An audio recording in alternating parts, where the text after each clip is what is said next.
que vous allez bien. Je suis super contente de vous retrouver aujourd'hui pour vous présenter un oracle de ma collection. Franchement, cet oracle, je le trouve hyper bluffant. Je me suis tiré une petite carte avant même de le purifier, etc. Elle m'a énormément parlé. J'en ai ensuite tiré une à une cliente. Bim, c'était vraiment dans le mille. Et ensuite, mon frère et ma belle-sœur sont venus à la maison. Je leur ai tiré une carte. Ils sont restés bouche bée parce qu'ils sont pas du tout de ce milieu-là. Mon frère, le peu de fois où il accepte de tirer une carte, me dit toujours je comprends pas comment ça se fait que ça marche alors que je n'y crois pas. Et ça fait 6 ans qu'il me répète ça. Il s'agit de l'oracle Miroir de ton âme aux éditions Erol au prix de 22,90 €. Il a été illustré par Bambin Desbois et écrit par Karine Micard. Donc cet oracle, il est composé de 32 cartes oracle et du livret d'accompagnement pour être aligné à soi. Je vous montre un petit peu le coffret, mais alors franchement, il est génial. Derrière, on nous dit que cet oracle a été conçu pour ouvrir les portes de ton âme. Grâce aux illustrations fascinantes des cartes, tu vas, jour après jour, identifier et guérir tes blessures, développer ton intuition et écouter les messages de ton être véritable. Avec le livre d'accompagnement, tu découvriras les différents tirages à réaliser et la signification de chacune des cartes que tu tireras. On en tirera une à la fin de la vidéo pour que vous puissiez recevoir un message déjà collectivement, mais aussi que vous voyez un petit peu comment c'est écrit dans le livret. Je trouve que c'est hyper important de voir que les messages nous sont accessibles, que c'est pas trop compliqué. Donc comme je vous disais, il y a 32 cartes, elles sont réparties en 3 axes. Donc les 3 parts de toi complémentaires pour t'aider à avancer sur ton chemin de vie. Ces 3 parts, il y a la carte du jeu qui vont révéler la part consciente de qui tu es ainsi que les masques que tu empruntes en société. Ensuite, il y a les cartes du moi. Elles t'en diront plus sur la part inconsciente de ta personnalité, tes blessures profondes que tu cherches à dissimuler, mais que les circonstances de la vie réactivent pour que tu les guérisses enfin. La carte du soi, c'est la voix de la sagesse de ton âme qui n'est qu'amour et qui t'aide à aller au-delà de tes masques en te reconnectant à ton essence divine. Il est écrit que cet oracle soit l'humble miroir de ton âme et t'aide à découvrir et à devenir pleinement qui tu es. Hop. On découvre. Ensuite, à l'intérieur, vous voyez, c'est les petits coffrets où vous avez vraiment l'empreinte pour y déposer les cartes, le livret et les cartes. Alors, la tranche, elle est rose doré. Je ne sais pas si vous verrez bien du coup, avec le soleil et tout. En tout cas, c'est pas du doré, c'est du rose. Le dos des cartes est magnifique. Une belle couleur marronné orangée. Et on découvrira les cartes juste après. Alors tout d'abord, par rapport au livret, qu'est-ce qu'on va retrouver dedans? Après le sommaire, vous allez avoir une introduction. On vous explique comment est née l'idée de cet oracle. On vous parle de l'alignement. Qu'est-ce que c'est? Pourquoi travailler avec les oracles? Comment utiliser l'oracle? Vous pouvez le faire pile par pile. L'ego, le moi, le soi. On vous parle des différents tirages possibles. Donc par exemple, une carte dans la carte du jeu porte ta conscience sur les réactions d'ego que tu auras durant ta journée. Si tu tires une carte dans la pile du mois, sois sensible à toutes les situations de la journée qui risquent de mettre à l'honneur ta blessure inconsciente. Si tu tires une carte dans la pile du soi, mets en application à chaque instant de ta journée le conseil suggéré par la carte. En gros. Hein. Après, vous avez un tirage ternaire.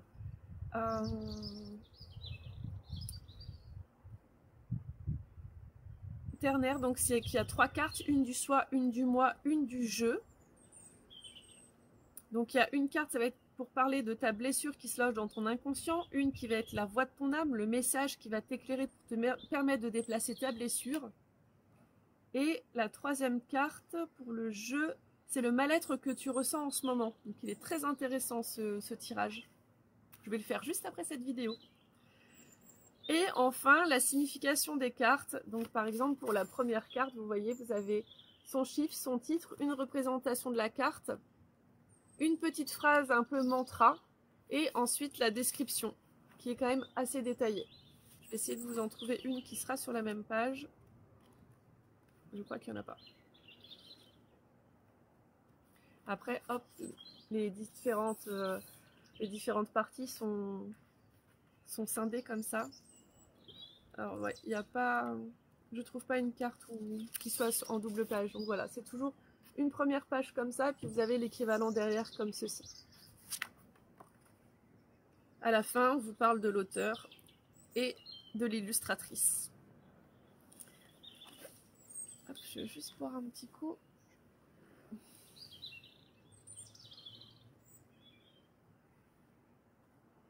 J'enchaîne un peu les vidéos YouTube aujourd'hui. Elles sont pas dans l'ordre parce que comme je vous l'ai dit, j'ai déjà tiré avec. Donc voilà, vous avez au-dessus le chiffre, le titre et la petite phrase. Je trouve qu'elles sont vraiment très belles. Je trouve que les oracles de la maison d'édition Erol sont vraiment très intéressants pour travailler sur nous, parce qu'ils sont aussi simples et accessibles dans leur message que profonds et touchants, percutants même, j'ai envie de dire. Et vraiment là, le peu de personnes, wow, elle est magnifique, hein. Le peu de personnes là qui ont tiré une carte avec mon jeu et moi-même, on a vraiment été bluffés, hein. Et c'est le cas de le dire, hein. Vous auriez vu la tête de mon frère et de ma belle-sœur quand ils ont tiré leurs cartes. Elles sont trop belles. Moi, c'est une illustratrice que j'aime beaucoup, que je suis sur Instagram. Celle-ci, j'adore, avec l'ours. Ça donne envie de se faire un tatouage animal avec les petits dessins autour. Ah, elle est à l'envers, parce que c'est la carte que mon frère avait tirée, le malheur. La semaine où il a perdu son chien, il a tiré la carte du malheur. Et puis, enfin, voilà, je trouve que c'est très parlant de se dire un peu, quand on pense à nos défunts ou autres.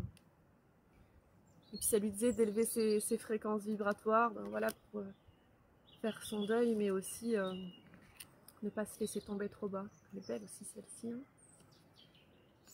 J'ai trop hâte de savoir en commentaire ce que vous en pensez, comment vous le trouvez, est-ce que vous l'avez acheté, est-ce que vous avez envie de l'acheter, est-ce que vous connaissez d'autres oracles qui ressemblent à celui-ci, comme ça vous pourrez peut-être vous aussi me tenter d'en acquérir d'autres.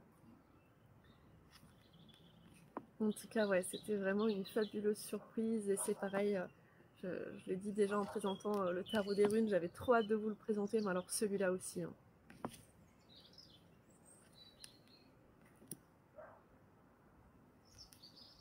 J'aime trop son énergie, ses couleurs, le style. Et puis voilà, moi j'aime ces oracles en fait qui viennent mettre le doigt sur ce qu'on doit travailler, tout en nous donnant des solutions. Je trouve que c'est hyper intéressant. Recevoir des messages, des beaux messages, c'est bien, mais c'est pas ce qui nous fait le plus évoluer. Allez, on va aller voir quel est le message que j'ai pour vous aujourd'hui. Je suis super contente de faire les vidéos dehors. Les oiseaux chantent, il fait beau, je suis en débardeur. Je suis trop contente. Limite, j'ai l'impression d'habiter dans le sud de la France.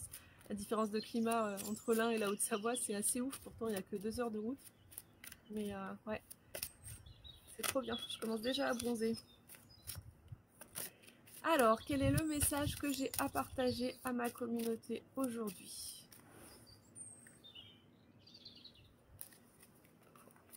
On a la carte de la blessure du rejet. Et cette carte, elle dit quand mon pire cauchemar est l'attachement. C'est dingue. C'est dingue de tirer cette carte.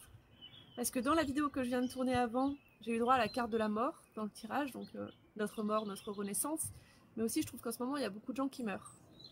De gens et d'animaux. Je trouve vraiment, quoi. Et sans être négative, hein, c'est juste remarqué.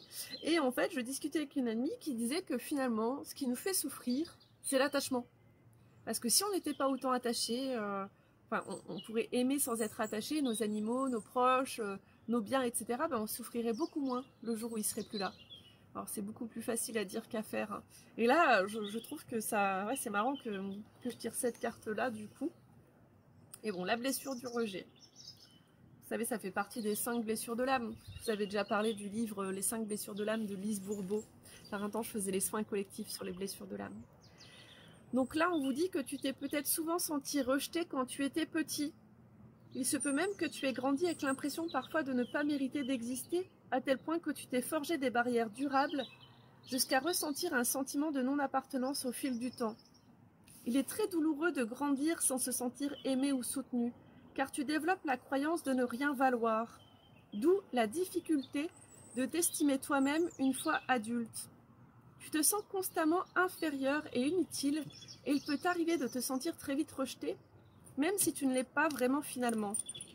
Ton sentiment est tellement exacerbé que tu vas avoir tendance à le ressentir même quand ce n'est pas fondé. Le masque du fuyant t'a bien souvent aidé à ne jamais te fixer vraiment et à t'épargner toute possibilité de rejet.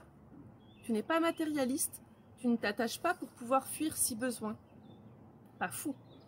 Qu'elle soit imaginaire ou physique, cette fuite permanente t'a bien aidé à te réfugier dans un monde idéalisé, protecteur et rassurant. D'où la richesse de ta vie intérieure.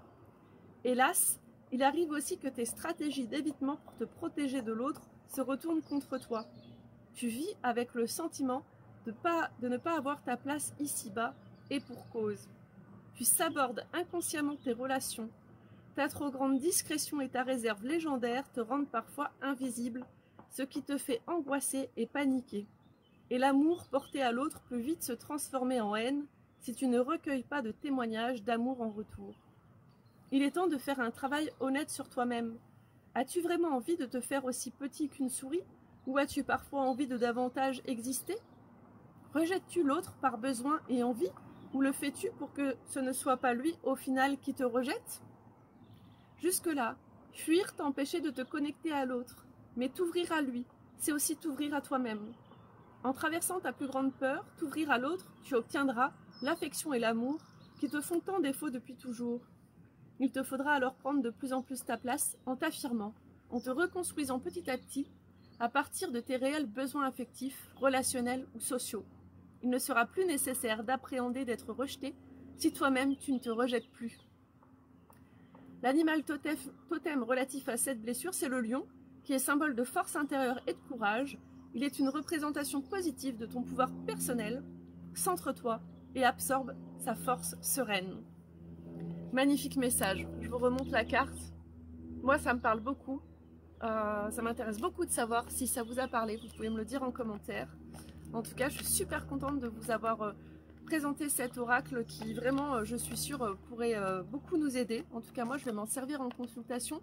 Et parfois, quand j'en ressens le besoin, après mes soins énergétiques, je tire toujours normalement une carte d'un autre jeu quand je fais un soin énergétique. Mais là, depuis peu, en fait, je regarde au pendule par rapport à ce que j'ai autour de moi. Et je laisse le pendule choisir l'oracle avec lequel je vais délivrer un message à la personne que je viens d'accompagner énergétiquement. Ça me permet d'utiliser d'autres oracles que celui que j'utilisais avant. Mais c'est encore plus juste en fait. J'adore, après un soin énergétique, tirer une petite carte, faire une petite guidance, une ou deux cartes, quoi.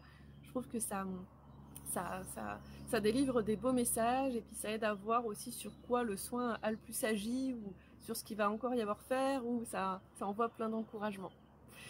Bon, le moment est venu de vous laisser. Avant de partir, n'oubliez pas de liker la vidéo, de vous abonner si ce n'est pas encore le cas pour voir mes prochaines vidéos. Laissez un petit commentaire, c'est vraiment toujours sympa qu'on interagisse ensuite. Et puis je vous dis à la semaine prochaine pour découvrir un autre oracle tarot de ma collection. Prenez bien soin de vous. Namasté.